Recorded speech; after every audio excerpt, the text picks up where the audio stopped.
The report is adopted. I call on Dr. Russel Norman.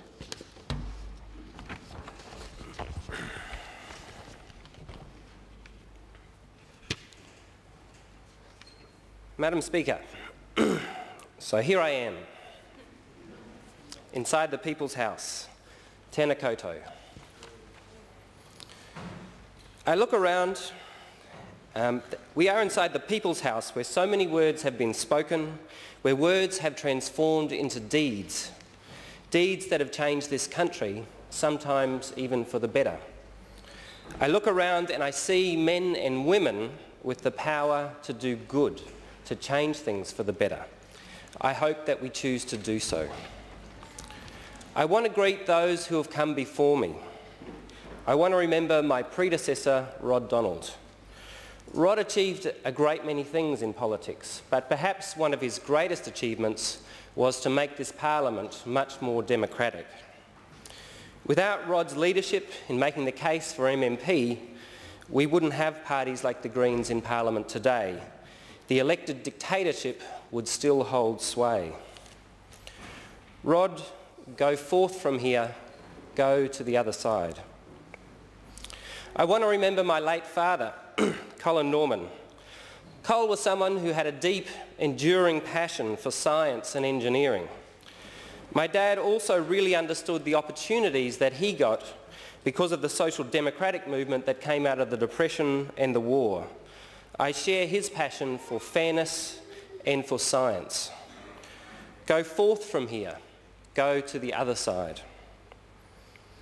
To family members of us all who have left us, and to House members no longer with us, I say to you in a traditional way, e ngā mate o kone o tātou katoa, haere.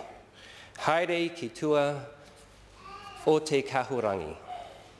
Go forth from here, go to the other side. Of those around me now, I want to mention Nicola and Holly, Rod's partner and daughter. I'm deeply touched and honoured that you're here today. To Olive Norman, who on a tight budget brought up 6 lucky kids. Not only that, she was part of the glue of the whole street. We grew up in. Even today, at the tender age of 70-ish, she drives Meals on Wheels to those who need help. Thanks, Mum. Thanks for coming here all the way from Brisbane. And a special thanks to my beautiful Katya, my best friend, my chief advisor, my beloved.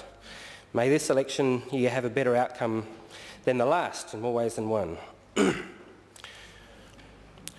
one of the country's finest citizens, Jeanette Fitzsimons, and to all the other Green Party MPs, staff, members and supporters, I am only in this place able to put these views because of your efforts. I will never lose sight of that. I pay tribute to Nando Tanjos, Mike Ward, Catherine Delahunty. I greet those in the gallery and those watching and listening across the land. My wise Green colleagues suggested I should talk a little more about history, especially my own.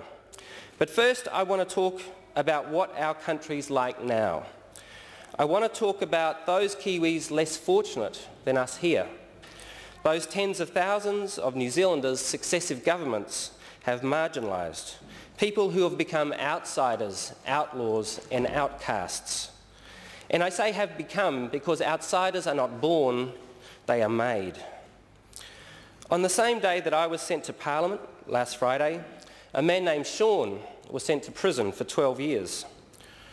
Sean was abandoned to a boys' home in Australia as a young child. Since then, like so many, he has been institutionalised, mostly in prisons, universities of crime that we throw our scarce tax dollars at. 2 decades of jail under centre-right, lock-em-up type governments haven't helped this man, and they haven't helped his victims either. Last year, he took part in an angry 3-month-long crime spree in the South Island, robbing 2 banks, stabbing people and crashing into cars. Around 20 people suffered from his rampage. I condemn his actions, make no mistake. My gut response to people like Sean is to make them pay and make them suffer. But I know that the evidence is that locking up more people won't make any of us safer. Revenge might feel good, but it doesn't build safer communities. The difficult truth is that if you show people how to be human, if you respect them as human, then they're more likely to act humanely.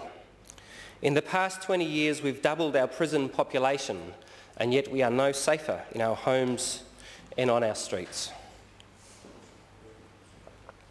So here I am in Parliament, and I wonder, if someone hadn't given my parents and my grandparents a hand up, would I be standing here today?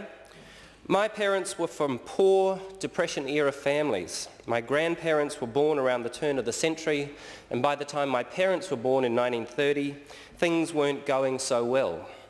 Both my grandfathers were out-of-work builders. They were alcoholics. They were treated with indifference by their society, and they responded in kind. But something incredible happened. In the 1930s and the 1940s in our part of the world, those who could do good did do good. Governments could have turned their backs on the poor, but they chose not to.